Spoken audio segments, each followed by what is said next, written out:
We're back, baby. This is episode 5, right? Episode 5 Episode 5. of Dads Being Dudes. So today we just ended a crazy interview with Spose. Spose is a rapper from our same hometown, Wells, Maine, and he made it big. He made it real big back in like Definitely. 2010. He blew up. Yeah. So it was great to have him on. He's a father of 4. His youngest are twins. His wife teaches 5th grade. So he has a lot of experience for sure with dealing with And kids. he's just a stud, dude. I mean, what he's done with the children's books, the app he created, all the music, he's a class A stud too. Yeah, class A. It was great to have him on. He's authentic in who he is, which is what I loved. And we get into that about this episode is that he just does not give a fuck what you think. And he's just on point with his brand, and that's his brand, and it makes him authentic. But I think that helps with like when you're older. When you have kids that are maybe 10 and younger, they might not really understand. But when you have kids that start to get up to like 12, 13, 14, 15 years old, they start to notice who you are, what you do, different routines you have, how you interact in front of different groups of your friends. And that type of stuff definitely impacts them. So when you can be authentic like he is, I think it helps a lot. 100%. Let's rip into these spots. I'm just ripping some Tito's. Today's Cinco de Mayo as well. So I do have tequila in my glass that I had for the interview, but that was the last of my tequila. So now I'm having vodka. Yeah. I don't know if Dr. McGillicuddy's is quite Mexican, but Definitely seems Irish, but here we go. hey, sure. Cheers. Yep. Hey, vodka. All right, let's do it. Hey, Episode 5, Spose, rapper from Wells, Maine. Let's go, baby. Here we go.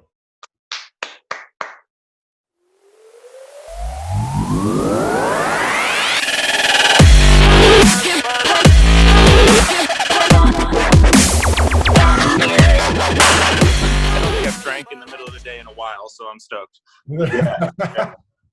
Right. It's a good time. Well, cool. Thanks, man. We really appreciate you coming on. Like I just said, today, guys, we have Spose with us. He is a rapper from Maine. We're all here from the same town, actually, all from Wells, Maine. So Wells, Maine. Town strong. And Spose, you've been all over the place, man. You're obviously from Maine, but you've been everywhere. So you have a lot of experience. You have what? You have 4 kids, right? Yeah, I got four kids. Since it's dad podcast, I guess I'll break down there. I have an 11-year-old daughter who I had when I was 23, and then I have a 6-year-old daughter, and we have 5-year-old twins who are a boy and a girl. Wow. Yeah. What do you guys have? Refresh me on your kids. Yeah. I don't even have a kid yet. My wife's pregnant right now. Okay. Yeah. So you're getting prepared. Good for you, man. You're like the ultimate dad already. Yeah, right. Getting prepared. Mine 10 weeks ago. You had yours 10 weeks ago? Yeah. Oh, man. Okay. Yeah. You guys are just getting started. You haven't even got to the fun part yet. Yeah, exactly. Yeah, we're just getting started. So that's exactly why we made the podcast, because I don't know if you ever found that, like, there's so much stuff out there for moms, and there's so much stuff out there for, like, parenting overall in general, but there's nothing for, like, your average dad who just wants to have a drink, talk with some other dads, and, like, learn what being a dad is really all about.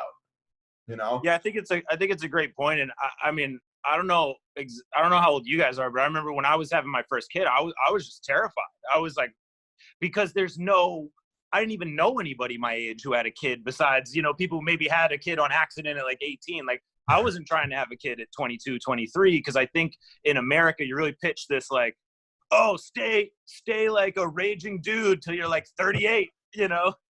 And so I didn't have any resources or people to really fall on as far as that. So it's great that you guys are kind of doing that type of thing. Yeah, for sure. That's what we wanted to like. That's why we want to hear from just like dads of like all different backgrounds, things of that sort. How did you feel when you found out? Obviously, your youngest are the twins. How did you feel about that? Oh man, yeah, can I swear on your podcast? Yeah, dude. Yeah, of course. Yeah. That shit was fucking crazy, man. It was like, I was like, we had just had our second daughter a year before. So it's like, we still had a baby. Mm-hmm. I'm changing her diapers and, she's still a little baby. And now we found out we're having twins. And I will say, I'm pretty sure I made the twins on our wedding night because we got married after we had our second kid. And then I'm pretty sure that was the twins because the timing was there. But, I was just like when I had our first kid, I was like a little terrified, but mostly I was I was like, oh, our first two kids are both, I like them both. So I was like, two more, it's going to be tough. It's going to be hard, but I'm sure they're going to be great. It wasn't like when I had a first kid where I was like, I don't know, like, what am I going to do? It was a certain amount of like, I knew what I was going to do. It was just a daunting thing to be presented with, two more kids after you just had a kid. Yeah, yeah, I could only imagine, like, at least you were prepared for it because you already had two, like you said. Yeah, and still was in the mode. Like once your kid's not a baby anymore, you really get out of like the baby mode of like diapers and bottles and stuff like that. So I was still in baby mode with she's 6 now, but with our daughter Ivy. So yeah, man, that shit was crazy. But it definitely taught me, and I always tell people like, whenever anybody's like, oh, I don't know if I could have a kid, I was like, man, if I gave you a kid, I bet if I showed up 2 years from now, that kid wouldn't be dead. It's like you figure it out. So true, yeah. Yeah, I feel like it's definitely one of those things you just got to figure out along the way. I know Weston's already had some funny stories happen to him. Oh, I bet. Yeah. And that's just, you're only 10 weeks into it, Weston. So. I know. Dude, I couldn't imagine 18 years at the same time. Say that again? I couldn't imagine having two at the same time, dude. That's like double everything. Like when one's sleeping, the other one could be awake, and like that's got to be wild, man. That's got to be wild. Oh yeah, I'm happy to finally have got through the phase of like nap times and stuff, because it would be like one of them would fall asleep and the other one would be wide awake. I'm like, when am I going to get anything done? Like when am I, and so yeah, I mean, I'll just break down kind of like our family life. Like my wife teaches 5th grade in Sanford. Mm-hmm. And I'm a self-employed rapper, so my schedule is a lot more lenient to help out, for better or worse. It's like, it's tough to be like, I have to go in today, when in all reality I don't have a boss telling me to. So it's with the twins especially, it was tough because I was home with them and our little one like every Friday. So like Friday I'd stay home, but the other days we'd have daycare. And then Friday I'd stay home, and I couldn't wait for them to go to sleep so I could send some emails and like get some shit done, and so it is definitely a struggle, man. That shit is not easy, but I'm glad we made it through it. For sure. Pulling off that, there's a lot of dads out there right now, like in this coronavirus pandemic type of world, who have always worked in an office, always sent their kids to daycare, and now we're just being stuck at home with their kids.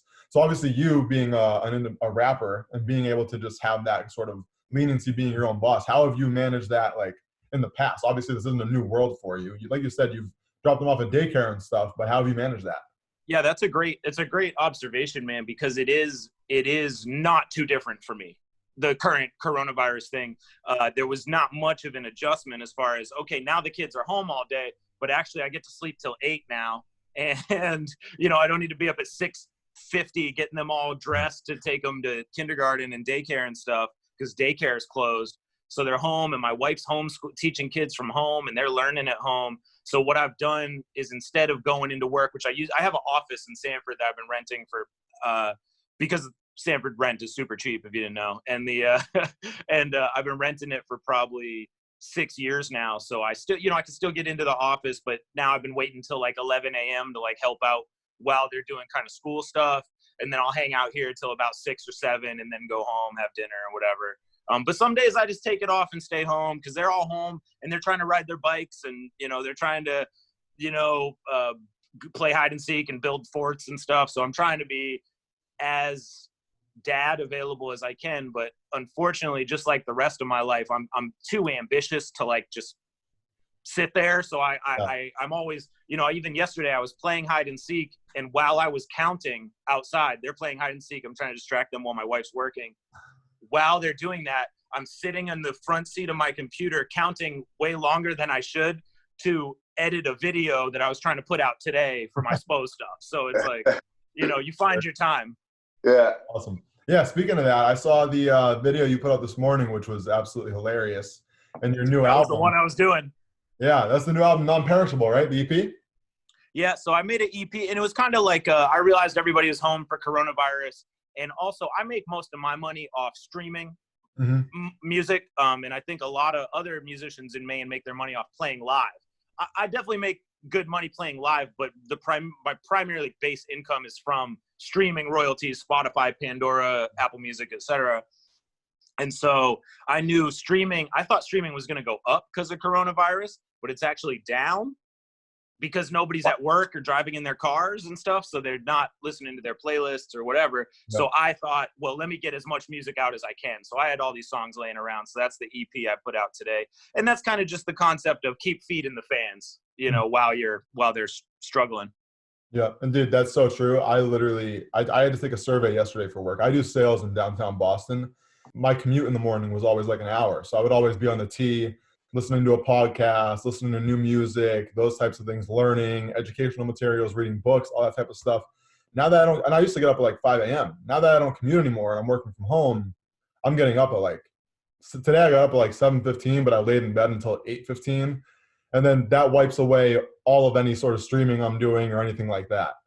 And I think your case is common. I think that's a lot of people are finding that same thing where, at least I saw the first week, I was like, oh, everybody's going to be streaming because they're at home. And then I was like, oh shit, no, they're not. It was like a big dip. So I was like, all right, good thing. I'd actually been working for a good year on new material anyway. So it's like, I have tons ready to go, thankfully for me. But I think for a lot of artists, man, it's going to be a tough wake up call, you know, as far as those earnings being lower. And it's funny, like you said, you would think it would be the opposite, but just because of that, it's been, you realize people listen on their commute. That's it, man. I think it's people fit music into their daily habits, you know, and this has changed everybody's habits. And the video you posted, I was dying laughing because it's promoting that new song of yours, Clorox Bleach. When I noticed you yourself come in and pour the Clorox into your coffee mug and your kid is running around you screaming.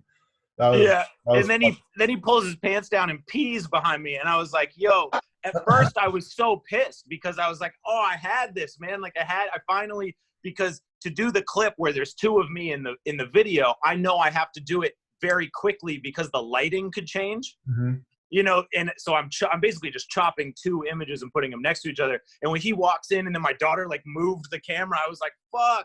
And then I went in the house and I was like, oh no, it's even better. So that was great. Funny. Like worked out perfectly. And hey, that worked out perfectly for us to be able to talk about today, because that's literally what kids do all day long, is just yeah. And it's me just kind of navigating around the kids, you know, trying to make my shit work and be a dad, you know, is my life struggle. So that's it in a video. Exactly. So I'm 27. We're having our first baby in August. Weston, you were 28, right? When Ollie you were 28 when Ollie was born. So we were a little bit older than you stepping into that, but it's still super scary. But like for you, what was your not immediate reaction, but your initial thoughts going into fatherhood? Like what were you most excited for, but what also like scared the shit out of you? Yeah. I mean, I think part of me, I'd always wanted to have kids. I think I'd always liked kids, and my mom kind of ran a daycare. Not that I like those kids, but like, I just, you know, was like, I was down with kids, but I don't think I was trying to have kids at 22, 23 at all. You know, it's like, especially as I was like, you know, that was like right when I put out my first album. And I don't know about you, man, but my experience in Wells was awesome. Like I loved growing up in Wells, and I loved going to Wells High School, and I loved all my friends in those 4, 5, 6 years after college that I got to hang. And so a lot of I'd say my biggest emotion was like borderline like angry that I had to give all that up in a way, you know, to stop hanging out and getting drunk and, you know, and going out and partying. Yeah. Meanwhile, I felt like we're all becoming like professionals at that point, you know? And so, and I was like, I was starting to gain a little like local love for my music too. And so, you know, I couldn't talk about like girls in songs. I couldn't, and it was all these things. So there's a lot of, you know, bitterness about it that I maybe misdirected towards, you know, my wife, you know, or just the scenario itself. But when in all reality, this thing like saved my life.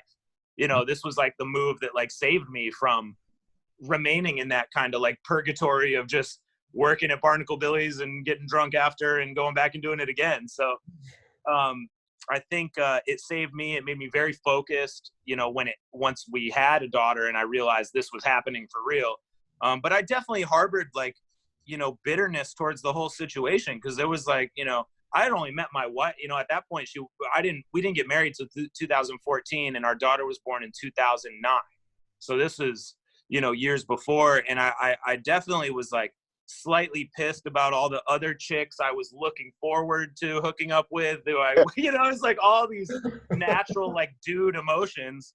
And in the end, it ended up being the best thing that could ever happen to me. So it just goes to show, as a dude, you don't fucking know what you're doing. Yeah. It's like if you plan it out, it's probably not going to turn out the best. Yeah. Dude, I'm so glad you say that, because that's so real. And that's like, there's so many, me and Weston always talk about it. There's so much cookie cutter bullshit where people are like, oh, I was so excited, best day of my life when I found out. Like, oh my God. No, I was pissed too, because I couldn't drink anymore. Like, I had the same exact thoughts of like, and I had just planned, my wife is huge into Harry Potter. So this past Christmas, Damn. I feel like every girl almost, right? So Yeah, I got tickets to the Harry Potter play in New York City on Broadway for Christmas. Whoa. Yeah. So I had dropped like some serious cash on that I had been saving to stay in Times Square, all that. And then like, it was like a couple days before Thanksgiving, and I'd already bought everything. A couple days before Thanksgiving is when she announced to me that we're pregnant. My immediate thought was like, fuck, now she can't drink on vacation. Yes. And it's not like you're selfish, and it's not wrong to think it's you. I mean, especially with like Harry Potter on Broadway and going to Times Square, that shit is expensive as hell anyways, like, and hard to get, also. So that's dope, first of all. But yeah, man, that's just a real emotion. It's like, you're going to feel that way. And I think if you don't say it that you feel that way, you're almost doing a disservice to anybody who's listening to us. Mm-hmm. It's like, those are real emotions, and you can have that. And I think it took me a while to like reconcile it all. And my situation was a little unique, because within a year of my daughter being born, I'm signing a big record deal, and I'm now like on the radio. So this is a very strange, it was all fuckery. That whole like 2-year span, it was like my life just got like shooken up, and it takes a little while to adjust, and you're going to mess it up, and you're going to make the wrong decisions sometimes. But I think, if you just let it play out, let your life play out the way it does, and try not to harbor any sort of anger about it or jealousy towards people who don't have a kid and they're out doing whatever they want. I think if you can get through those emotions, don't deny them, like feel them, and you'll come out on the other side. I think, at least for me, like, I'm so appreciative of having my family and my wife and my kids, because when I'm out on tour or anything, it's like, it's not like I'm searching for anything. I have what I have what other people are searching for. Mm-hmm. I have stability, and I have, something to go home to. So, it's definitely real though, man. That's the real emotion when you first find out you're having a kid. It's rarely, my second kid, I was stoked though, because, and this is super, super real, but like, between our first kid and our second kid, she had a miscarriage. And this was, as a dude, you almost never think about like, all you think about is what am I going to do if some chick gets pregnant? You never think about like, what if I get someone pregnant who I love and I already have a kid with, and we want this baby, and it doesn't happen. I mean, and that was sad as hell. That was like one of the saddest days I can remember, for me personally. And so when we had our second daughter and we found out she was healthy and growing and everything, we were like so stoked, and we couldn't wait for her. So it's a lot of different emotions between my first kid and my second kid, for sure. Yeah, and that's so true. And I feel like there's such a point where like everyone, this is another like real thing, is like everyone has a preference of like what they want, boy or girl or whatever it is. And I always thought like boy. But then like when it came down to it, and we went into for our appointment that day, because now you find out super early now with like a blood test. It's not even wait till the ultrasound. But oh wow. It's super early now. We found out at like week I'm not going to give it a week because I'll miss that. I don't even know a week we're at. Sure, now. Yeah, I don't know the weeks either. I'm not good at that stuff. We're somewhere around 7 months, but either way, I know like I was always like boy. And then I found myself sitting there that day, like waiting for the results. And I was like, I don't really give a shit as long as the baby's healthy. Like, yeah. I mean, it's going to be a person. It's going to be a person made of you and somebody you clearly like a lot. So it's going to be, you almost can't lose. And I wouldn't say I had too much of I'll be honest, man, growing up, our daughters, we had these 2 daughters at first. Our first daughter was our only kid for 5 years. And so, we had a lot of experience with meeting other people's families and their kids. And, you kind of unite with anybody else, who has a kid, in that time. And I met a lot of other little boys. and those guys are fucking crazy. Like, I didn't want it after I met everybody else's little boy. I was like, I definitely don't want one. And then we had our son, you know, with the twins, our son Cal, and I wouldn't trade it for the world. It's like the greatest thing in the world. Now I realize, oh, if the dude's your dude, you know, you love him. So, you know, it's been great to have a son, you know, after having, you know, being a girl dad for so long. But it's all great. It's all one, you know, it's all one thing for me. But yeah. You talked about going back a couple of minutes, you talked about going on tour, and just like a lot of people, I mean, a lot of rappers, artists, whoever it is on tour are searching for like the next greatest thing, their next greatest adventure, as told by like how many rappers have died over the past couple of years from drug overdoses. Like, it's been an insane amount. I feel like more than ever. But yes.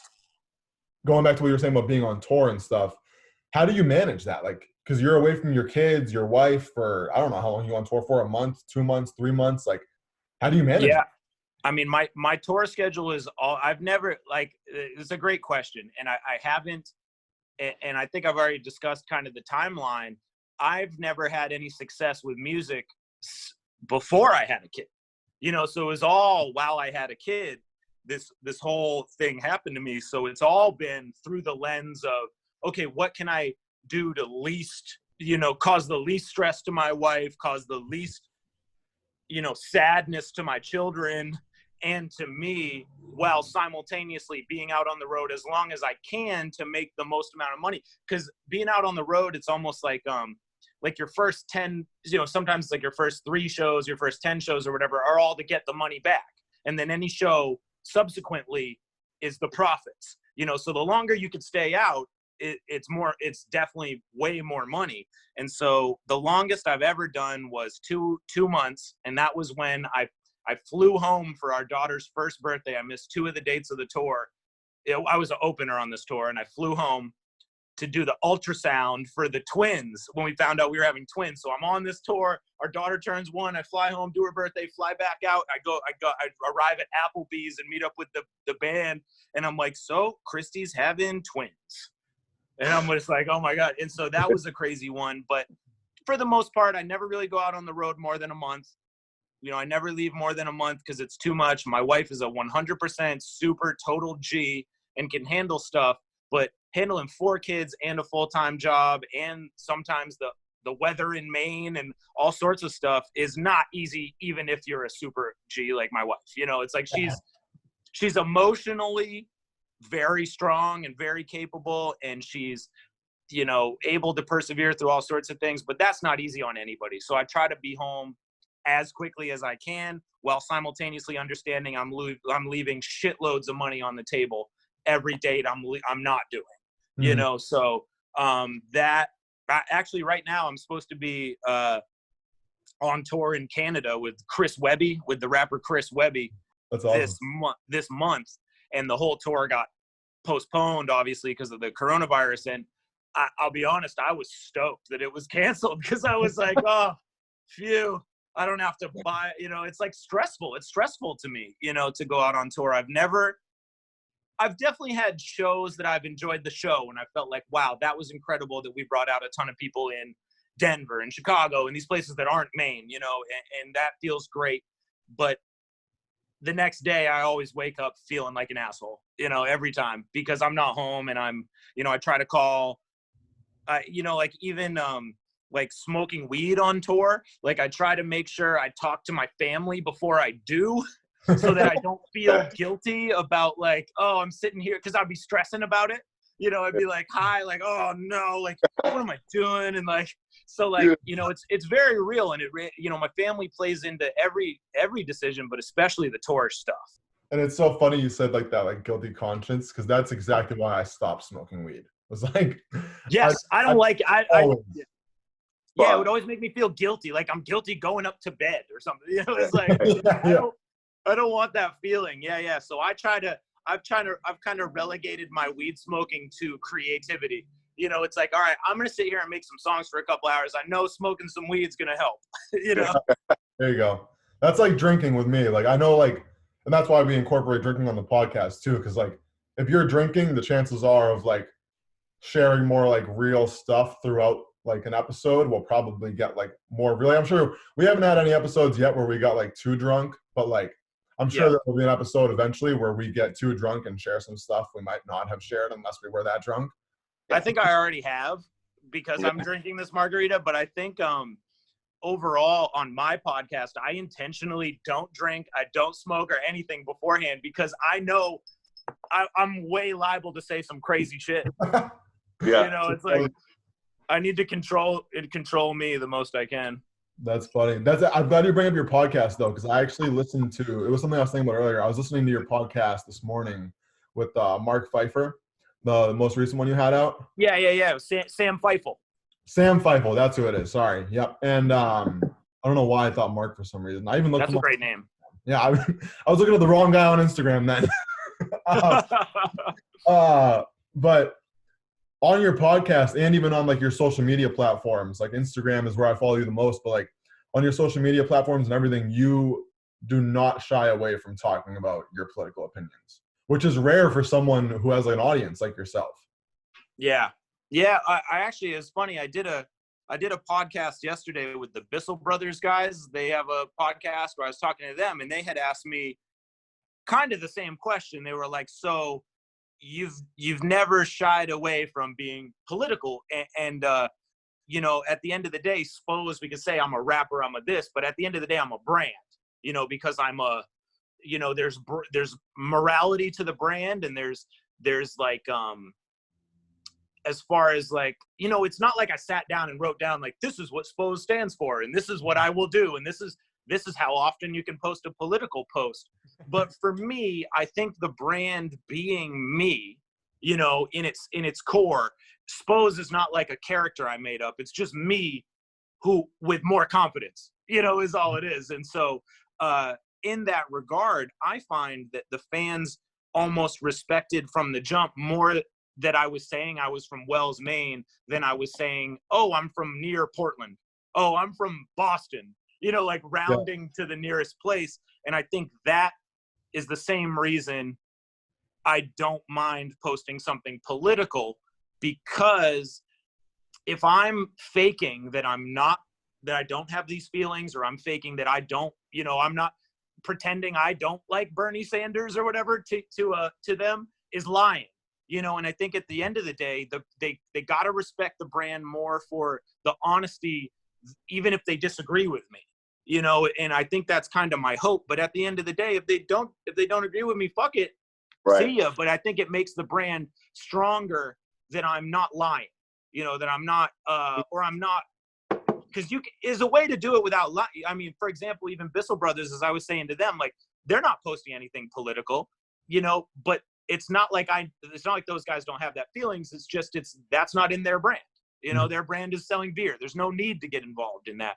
In mine, I'm talking about our lives and our struggles and the people in the working class people, you know, and not the people vacationing at Barnacle Billy's, but the people working in the kitchen, you know, in the servers and their moms and dads. And so I think I've always tried to stay super consistent, you know, and if that alienates people, that is what it is. And I think that's for a brand, there's the moment where you decide whether you're going to say something politically or you're not.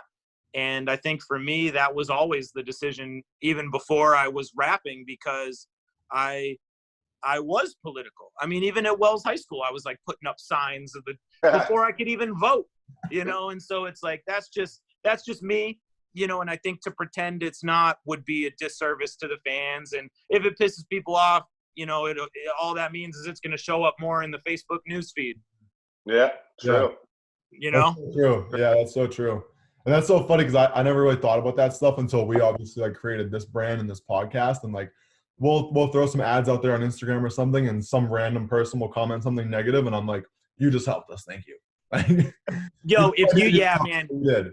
Yeah. That's actually like next level kind of brand stuff. If you can get to that point and remove your kind of emotionality from it, because that's what it is, man. Is I've heard it all. I've heard every insult in the world. I mean, even the premise of being a white rapper from Maine angers people. I mean, that pisses people off. So it's like, you know, I've definitely heard it all. And I think anytime, you know, cause you're a human behind the brand. And it's like, if you can keep the brand bulletproof to any sort of like your emotions, you know, so much, you know, you've reached, you know, nirvana, you know, you've reached peace. Cause that's not easy, man. It's easy. Your inclinations to be like, fuck you, you don't understand, you know, or to try to explain it to him in smart words, you know? Yeah. Yeah. But I think it's such a great example though for your kids, like what you were talking about, just like being who you are and being authentic to who you are. Like your kids need to know that it's okay to be who they are and like what they want to be. Because I know, for instance, like, and like you said, it speaks to like your brand and like makes people respect you more. Cause like for myself, I honestly, I don't follow politics all that much. I don't sway one way or the other. I look at everything from like a very just like unopinionated. I'm not smart. Went to Wells High School. I got Same. We got you. Unopinionated view, right? So like I think I could see anything, a meme from both sides, and I think they're funny. I like funny things. But I saw you posted the other day on your story, like you were scrolling through someone's Facebook and they had posted something and you had wrote like anyone who posts X, and you just went up to the top and hit friend and like unfriend. And I died laughing, dude. I thought it was hilarious because I think the person's name was even in there. Like you didn't even hide their name, I don't think. And I was like, I was like, that's hilarious. Like that, whatever political view, that's funny. He's just being authentic and just does not give a shit what people think right now. Like, I think that's well, and I know that's hard as fuck too. Like, I know that's like, I knew when I did it, I was like, oh, that's going to be like, that's aggressive, you know, almost to do. But like, my brand's never been like safe, wishy-washy, medium, playing it, you know, in any way. So it's like, oh, well, it was what I said was anybody posting this Tucker Carlson video, you know, on Facebook is getting unfriended, and I scrolled up and unfriended her. Yeah.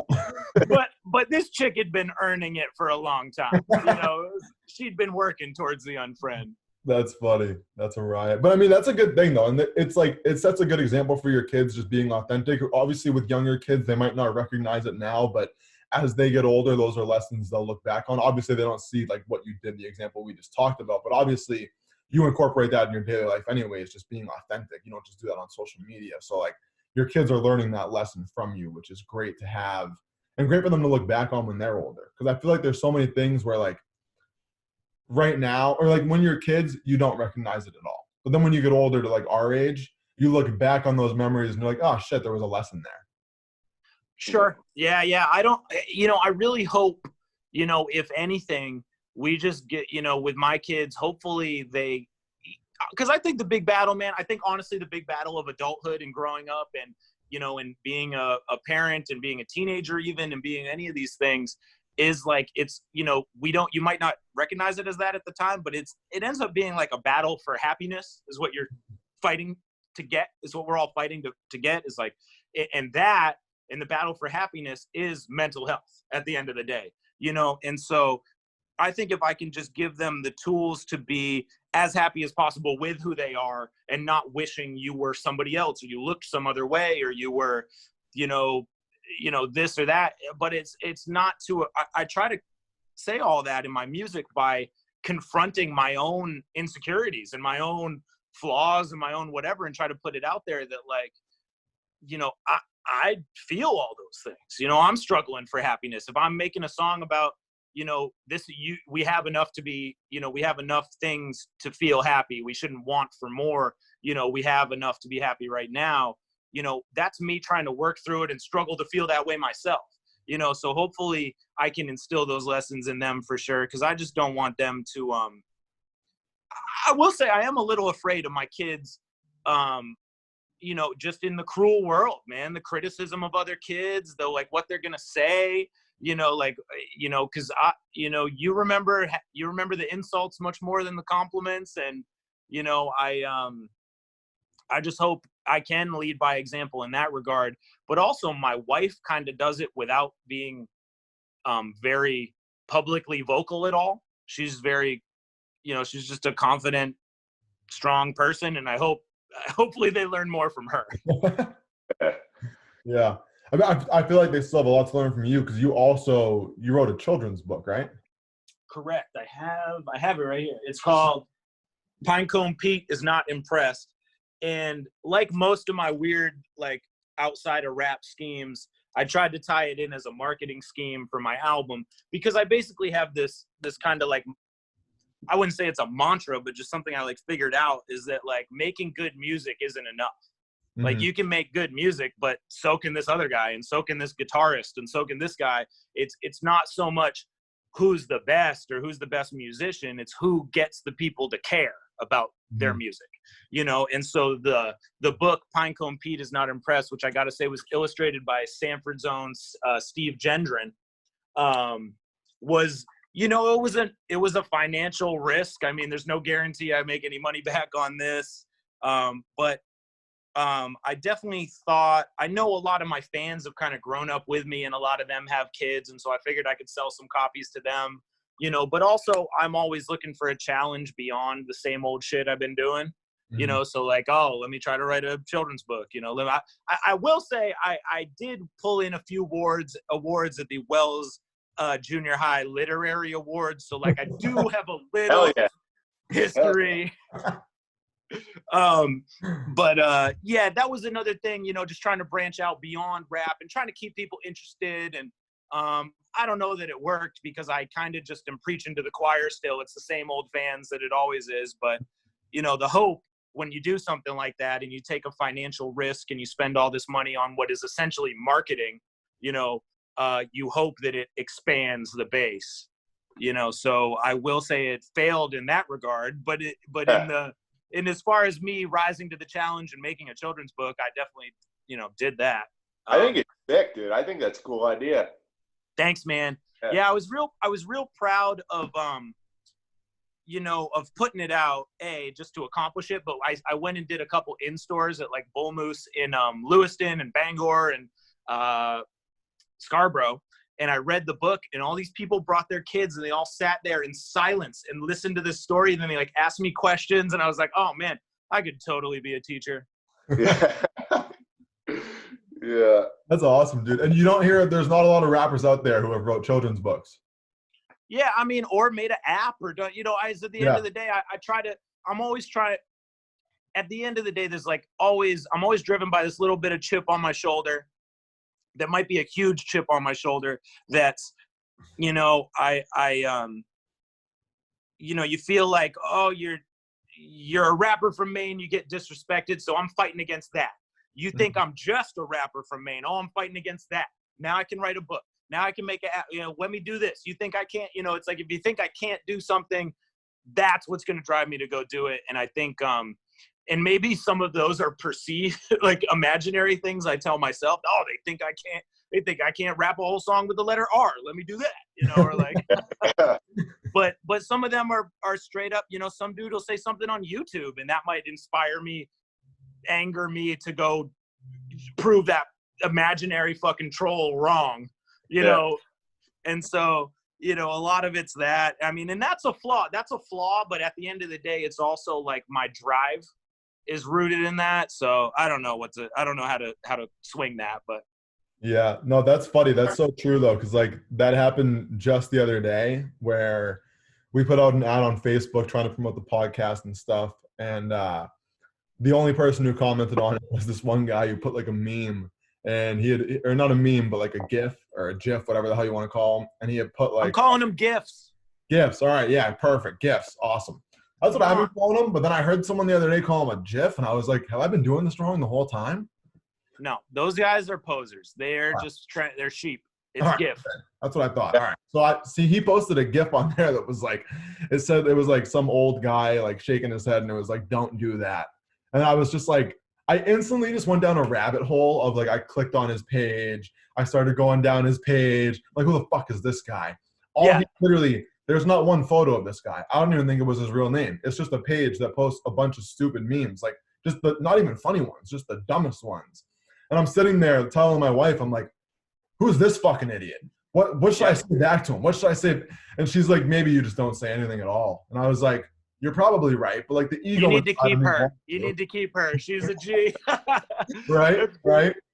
Yeah, I mean, me and my wife definitely got a crash course in how to deal with public criticism real quick because of my song "I'm Awesome" from 2010. Mhm. which just becomes this massive, kind of worldwide thing. That So went huge. we heard every insult in the world, and they're finding her, social medias, and we seen it all. So it was like, we both have gotten way better at not engaging, because we were definitely in fights with these motherfuckers. It's so easy to do. It's like an ego thing. Like everyone has an ego. You know what I mean? Like Yes. whether good or bad or whatever it is, it's just so easy to do that. Yeah, I mean, and that's you, especially anybody really going for it and doing something with their stuff and trying something entrepreneurially or starting a podcast or doing anything. You have an ego, not in the bad way, but that you believe in yourself, and you're trying something. And so, of course, motherfuckers are coming for those people. It's like, oh, I'm not good at, and so I actually just made a song about it because I really deal with it all the time. And the song's called "Don't Let These Motherfuckers Bring You Down." And it was about, it's like, I have this one line that's like, I put my blood and my money and my soul on this so that some guy on YouTube can troll on this. It's like, it's like what it is, man. It's like, they're all, especially if you're going for it, man, you're going to hear it all. So, good for you not engaging that motherfucker. I love it. I love it. That's so funny, dude. Switching gears a little bit into the sports world. You have 4 kids.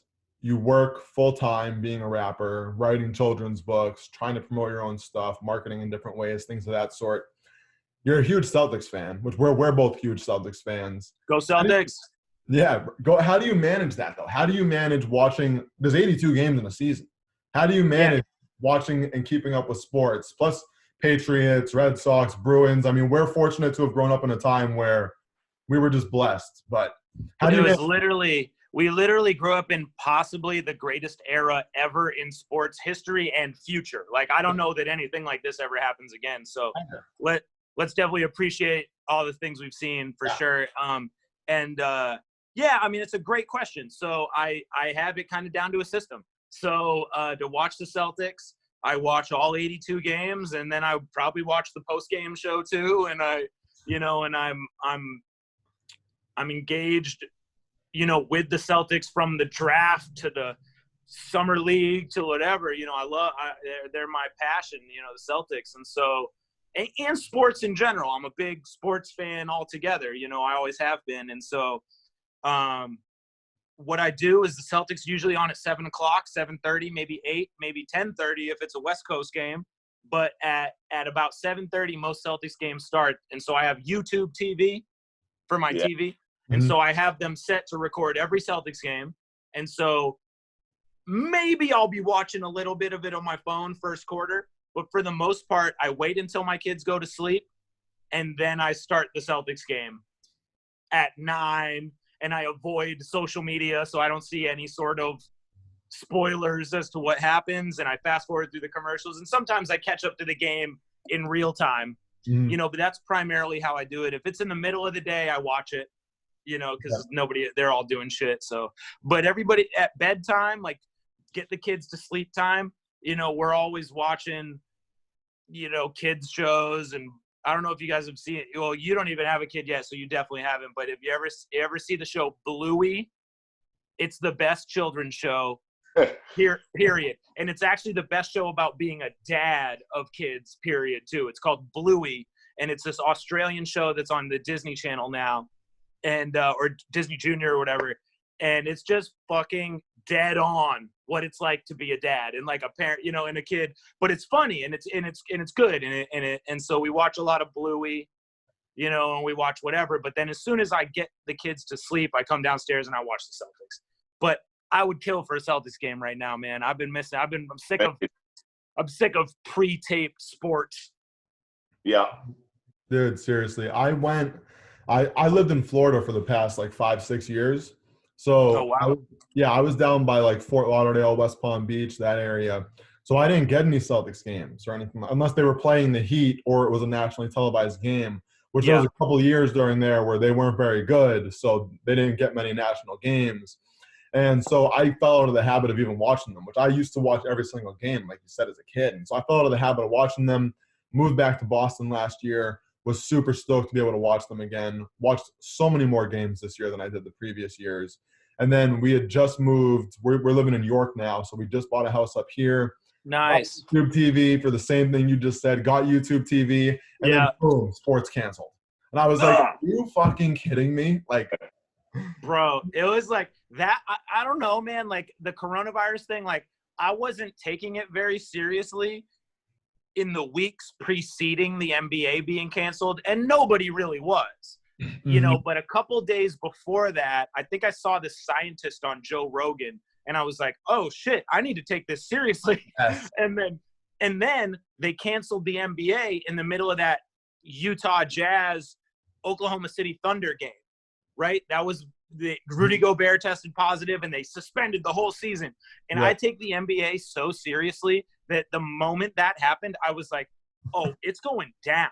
I went to Walmart like within 30 seconds, and I have not been to a store since I bought so much food. I was like, we're going to be locked down till September. I'm buying like I got macaroni and cheese for months. So you're welcome, Walmart. Just prepared for the apocalypse. Yeah, I'm ready. That's awesome. Yeah, dude, I was pretty close to the same way just because I remember I listened to that Joe Rogan podcast on my way into work. We had all got sent home, like, I think it was like a Tuesday or something like that. We got an email that night from the CEO saying, "I think this thing's getting real. Don't come back to the office tomorrow. We'll send out updates as we go, blah, blah, blah." Like, their email was like, "It might be a couple of weeks. We'll see." Now it's been like 2 months. And so I remember I went back to the office that next morning just to grab like my second monitor and some of my stuff from my desk. But I listened to that Joe Rogan podcast on my way in, and I heard that scientist talking, and I was like, this is pretty crazy. Like, oh my God, like this sounds serious. And then I got to my desk. I get there, and there's one other kid in the office who was sitting in front of me, and he was there just working like normal. And I was like, "Are you going home?" And he's like, and he had an ear pod in, and he's like, "Yeah, I figured he's like, all my stuff was here, so I'm just gonna work here for the day, go home. But I'm listening to Joe Rogan right now, and I'm kind of getting sketched out." And I was like, dude, it just totally validated the fact that I wasn't just blowing that out of proportion. Yeah. I think it was like 2 days later that the NBA season got canceled, and then right then too, I remember I texted my buddy. I was like, "Dude, the NBA is over. Like, what are we gonna do? Like, what is happening?" The best was, you know, the NBA was over, and I you know, I think I posted something that was like, "Hey, you know," I on like my personal Facebook page or something that was like, "Hey, you know, I know a lot of people aren't taking this seriously yet, but I would imagine, you know, the stores are probably going to be a shit show in like 3 or 4 days. You're probably going to want to go tonight or tomorrow morning." Mm-hmm. And sure enough, by 3 days later, and you know, all these people, I was like, the NBA canceled. And this kid I went to high school goes, "They won't cancel the NHL. They're tough." And I was like, and I just go, I go, they're going to cancel the NHL season within like 10 hours. I guarantee it. And sure enough, they did. And I was like, motherfuckers, you know, you don't understand. Like, you don't understand. It's like, it's not like that. Right. And, you know, and I've been pretty dead on with my predictions and stuff as far as most of this stuff. I even tweeted, like, when it started, I was like, people who think this is going to last a few weeks, you got to understand it's going to be months. Like, you got to prepare. You know, and people are like, "Oh, I don't know," you know, and it's like, what's fucked up though? What's fucked up is you and me both didn't take this seriously until we heard it on Joe Rogan, which is not national news. It's not the government telling us. It's just a voluntary podcast we happen to check out, or like a YouTube video. Can you imagine if that didn't happen?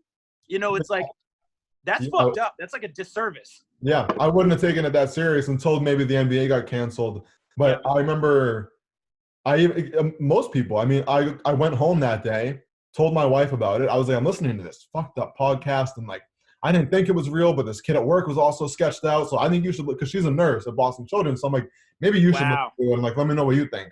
And she listened to it, and she's like, "Oh shit, that guy knows what he's talking about." And then I was like, "Fuck, we're screwed. That's it." And then she sent it to all of her friends, and then they all started panicking. And then it was like just a chain reaction of everyone just panicking. And then from then on, I was like, "This is real. Okay, this is the new normal as it's now been touted." Yeah. And even my wife is my wife's a teacher. I had this moment where I felt like I saw myself in the third person as I was sitting in dance as like the dance mom studio where our daughters go to dance that Wednesday, the night before the NBA got canceled. And I'm sitting there and I had seen the Joe Rogan thing and I'd already bought a bunch of supplies and stuff. And all the other, everybody's going about their business as normal. And I said to the dance teacher, I was like, hey, Kendra, you might want to look at like alternate dates for the recital and stuff. And she's like, oh, why? And I'm like, well, I think this pandemic is going to happen. And and they all thought I think everybody thought I was crazy. And then within 48 hours, it's like clearly the case. So I was like, phew, I'm not the conspiracy theory guy at dance. Yeah. I remember, I mean, it just like hit the fan, not to go down this deep rabbit hole of coronavirus, but like, it really did just hit the fan so quickly, and we are living in like a world that we have never seen, and that hopefully we'll never see again. I hope so, man. It's crazy. Yeah. Like, it's a crazy time though. It's a crazy time to have kids. It's a crazy time to be having a kid. Like we went to bro, right? Are you guys a little scared? Are you a little scared about dadhood in the coronavirus time? Yeah, it's crazy. Like we went to the hospital we're delivering at is Beth Israel down in Boston, and we went down there the past 2 times we've been there. One of them was before we moved out of Boston. So we went there though, and we had to walk in. They had like glass screens up. We had to check in, and do you have this symptom, blah, blah. No. Wow. And then finally got up. And then that was just for the ultrasound, I think. And then this last appointment was like to meet with the doctor, which you find out that those appointments really don't actually mean much. You just go in and the doctor says, how are you feeling? And you say, good. And then, okay, see you in a couple of weeks. It's like, well, it's almost to like meet the doctor so she feels comfortable with him or whoever, Yeah, it's super interesting. But so we went last time. We were the only ones in the waiting room. We were the only patients that we saw while we were there, which is a very reputable hospital in downtown Boston. To be the only one. Hospital in downtown Boston. It's like in the North End, there's like Mass General basically in Beacon Hill, and then there's that. Yeah. Yeah, so it's crazy. And like wearing a mask going in there, I'm like, I won't let my wife go to the grocery store. She hasn't left the house in weeks, but.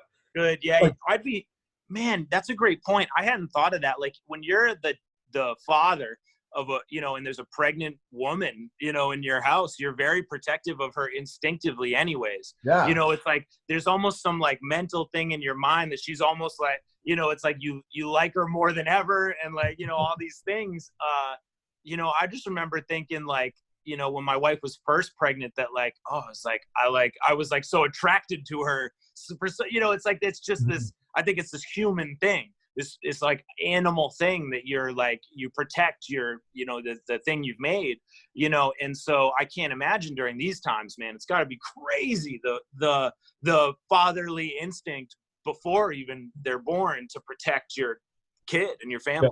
Yeah, it's insane. And we're even looking into now, like, we're not looking into it like that much, but we have talked about it. Like, what if this, our due date's August 1st. So it's like, what if this goes through then? Like, do we have a at-home birth? Like, we never talked about that before, but is that now an option? Like, and I would, either way, if we're in the hospital or at home, I know I'm passing out 1,000%. So it doesn't matter what we have. I passed out one time when we had kids, and it was the twins. When we had the twins, I literally, like my wife, women are such G's and we're such pussies that she gives birth to 2 humans through her body, 2 of them, and I'm the one that passed out. Yeah. She still makes fun of me about it. Like it was embarrassing. Did you know you were passing out, or did you just like fall down on the floor? I go, no. So I'm just gonna push back a little bit to demonstrate. So, our son is born. 1 minute later, our daughter's born. Here they are. But in the whole process, there was a lot of blood I was seeing around. And I gradually, as soon as like our daughter came out, Daisy, our last born kid, comes out, I felt like, okay, I have made it through. And now I just slowly start falling forward, like passing out.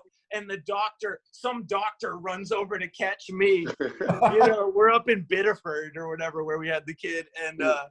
And next thing I know, I'm on a stretcher and they're giving me orange juice.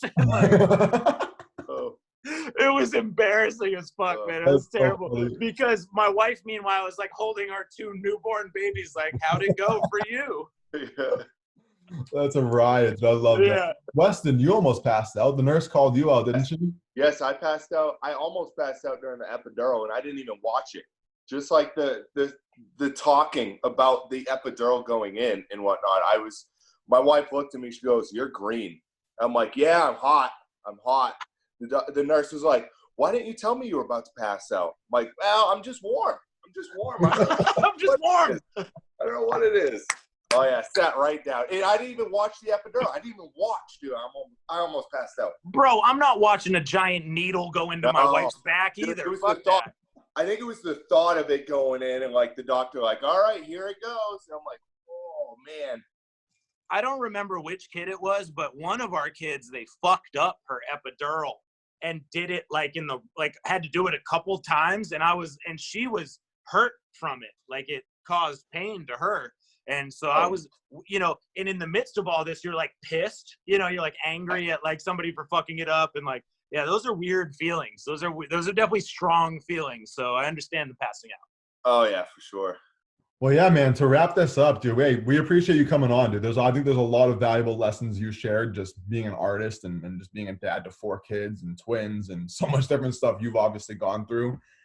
We appreciate you coming on, man. Thank you so much. Yeah, dude, without a doubt.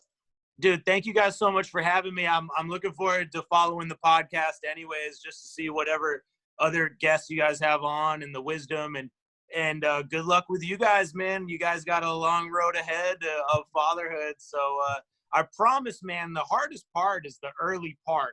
So once your kids, even once they're walking and stuff, it's like a whole another world, and mostly rewarding. And not as much up in the middle of the night work and bitterness as to who's changing diapers and who's feeding bottles and whatever. So good luck, man. I'm happy for you guys. Appreciate it, brother. Thank you. All right, man. All right, man. Take care.